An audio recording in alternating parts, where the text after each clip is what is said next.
Tout d'abord, je remercie Salima pour son intervention. Moi, je suis ravi qu'on soit nombreux à intervenir sur l'environnement et de voir le degré d'implication de Salima sur ce dossier m'émerveille. Je voudrais qu'on travaille sur ce dossier, Paul Karst, avec toi dans l'avenir. On ne sera pas trop de deux sur ce dossier, même si la présidente me soutient fortement. Mais moi, je me réjouis qu'au sein de notre Assemblée, de la majorité notamment, on soit de plus en plus nombreux à soutenir ces dossiers. C'est un peu tard, mais c'est de bon augure, je pense, pour la suite. Les quelques points positifs à souligner, effectivement, le Paul Karst, comme tu l'as dit, c'est un engagement que la présidente a pris en assemblée de la conférence de la Loue, qu'elle a bien voulu confier à l'EPTB que je vice-préside et donc du coup je m'occupe de mettre en place ce Paul Karst ici en région, bien que j'espère que son audience ira au-delà de la région Franche-Comté, puisque le PTB couvre déjà les deux régions, donc c'est une bonne chose.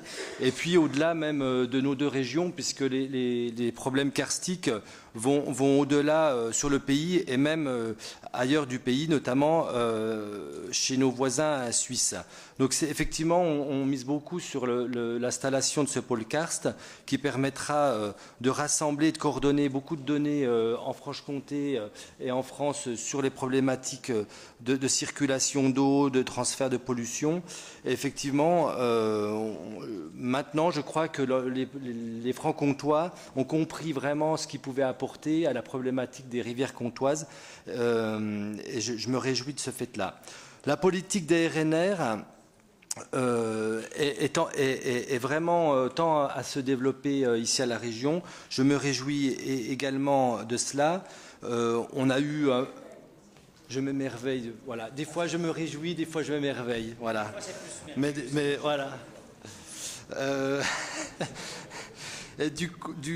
Voilà, c'est une compétence où on a eu un peu de mal à démarrer là-dessus, mais maintenant on a une vitesse de croisière avec notamment du personnel au sein de la région qui travaille dessus et on va avancer à constituer un véritable réseau des réserves naturelles régionales qui, je vous rappelle, est finalement la seule véritable compétence qu'on nous a attribuée dans le domaine de la protection de l'environnement puisque c'est une compétence transférée.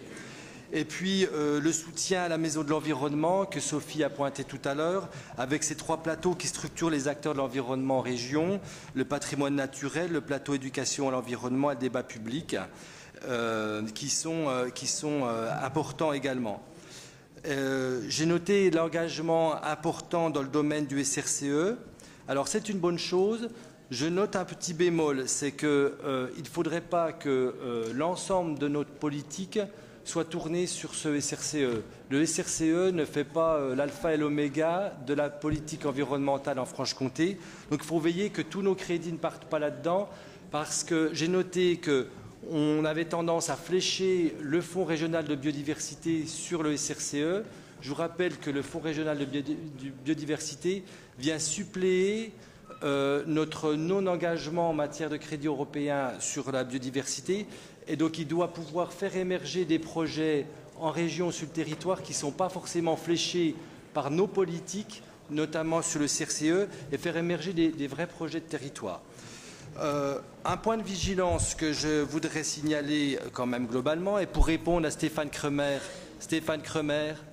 dit qu'il a annoncé hier, il y a véritablement une baisse du budget environnement.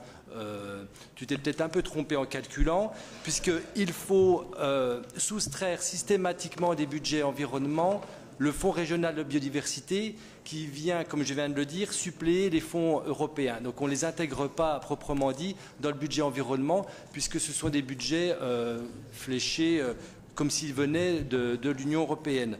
Donc si on calcule les évolutions du budget environnement de l'année 2014 à l'année 2015 et même de l'année 2010 à l'année 2015, on observe des baisses assez importantes, donc moins 8% pour les crédits totaux des APAE et puis moins 2% pour les crédits de paiement.